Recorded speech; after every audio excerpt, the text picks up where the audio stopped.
पीबीएनएस संपादकीय।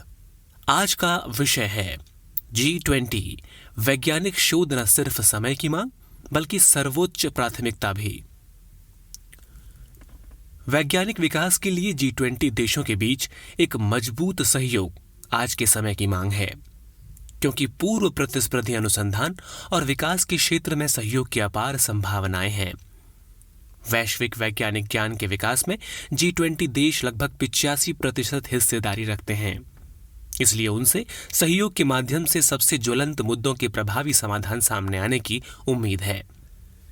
G20 मुख्य विज्ञान सलाहकारों की गोलमेज बैठक का कर्टन रेजर कार्यक्रम और फिर G20 देशों की मुख्य वैज्ञानिक सलाहकारों की बैठक इस दिशा में किए गए प्रयास हैं। G20 CSIR की संकल्पना समावेशी वैश्विक विज्ञान सलाह के एजेंडे को चलाने के लिए एक पहल के रूप में की गई है। विज्ञान एक क्रॉस कटिंग विषय है, जिसके मद्देनजर CSIR पहली बार हो रही एक अनूठी पहल बन गई है और इसके साथ ही CSIR के अंतर्गत पहचान की गई प्राथमिकताओं का भी काफी महत्व है। ये सभी प्रयास भारत की G20 theme one world, one family, one future में अंतर्निहित है। वैश्विक परिस्थितियों को देखते हुए ये कहा जा सकता है कि G20 को नवीकरणीय ऊर्जा उपकरणों के निर्माण में भारी विस्तार की आवश्यकता है। उन्हें विशेष रूप से हरित हाइड्रोजन, जैविक अमोनिया, ऊर्जा भंडारण उपकरणों और आपूर्ति श्रृंखला प्रबंधन के उत्पादन के साथ साथ ऊर्जा उत्पादन, रूपांतरण और भंडारण के क्षेत्र में साझेदारी बनाने की भी आवश्यकता है। भारत का मिशन लाइफ पहले से ही देश को हरित भारत में बदलने के लिए अर्थव्यवस्था को सर्कुलर इकोनॉमी के साथ बदलने की कल्पना करता है। G20 CSIR में कर्टन रेजर इवेंट में भारत ने इस बात को समझाने का प्रयास किया है कि यह ज्ञान और चिकित्सा की पारंपरिक प्रणालियों का भंडार है और यह सदियों से विभिन्न देशों के स्वदेशी समुदायों के ज्ञान का उपयोग करने का प्रयास करता है। यहाँ एक दूसरे के परंपरागत और वैज्ञानिक ज्ञान से लाभान्वित होने के लिए एक प्रभावी सहयोग की आवश्यकता है। हाल ही में स्टेट यूनिवर्सिटी रिसर्च एक्सीलेंस यानी SERB SURE को राज्य, निजी विश्वविद्यालयों और कॉलेज में स्ववित्त पोषित संस्थाओं सहित एक मजबूत रिसर्च एंड डेवलपमेंट इकोसिस्टम बनाने और अनुसंधान क्षमताओं को बढ़ाने के लिए लॉन्च किया गया है।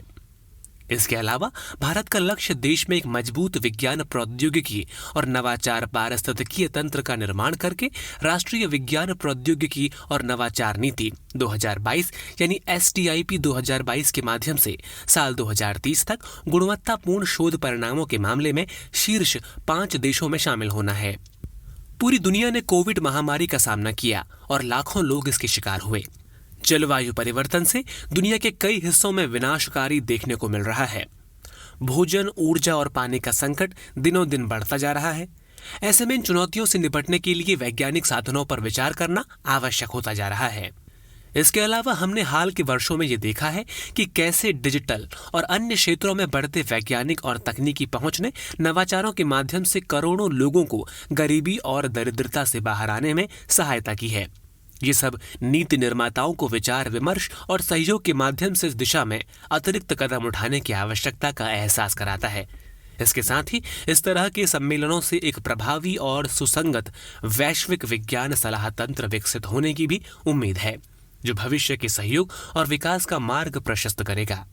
यह भी खुशी की बात है कि सरकारी स्तर पर की गई पहलों के रूप में G20 CSIR की प्रेरणा सभी G20 सदस्यों में से उन लोगों को एक साथ लाना है जो विज्ञान और तकनीक से सीधे जुड़े हुए हैं।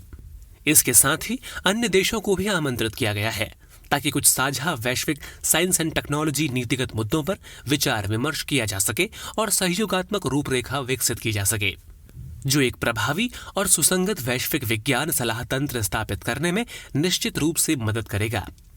इससे अनुसंधान और नवाचारों पर एक ठोस ध्यान देने से विभिन्न प्रकार की असमानताओं को कम करने में सहायता मिलेगी।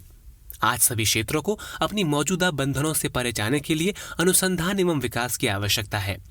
उदाहरण के लिए सस्टेनेबल कृषि के लिए चल रहे नवाचार उच्च उपज प्राप्त करने और भोजन की बर्बादी को कम करने में काफी मदद कर रहे हैं। इसी तरह दुनिया भर में जलवायु परिवर्तन के विनाशकारी प्रभावों के बीच दुनिया को बनाए रखने के लिए सस्टेनेबल ऊर्जा अनुसंधान, नवाचार और पर्यावरण के प्रति जवाबदेह औद्योगिकरण की उन्नति काफी महत्वपूर्ण हो गई है। धन्यवाद।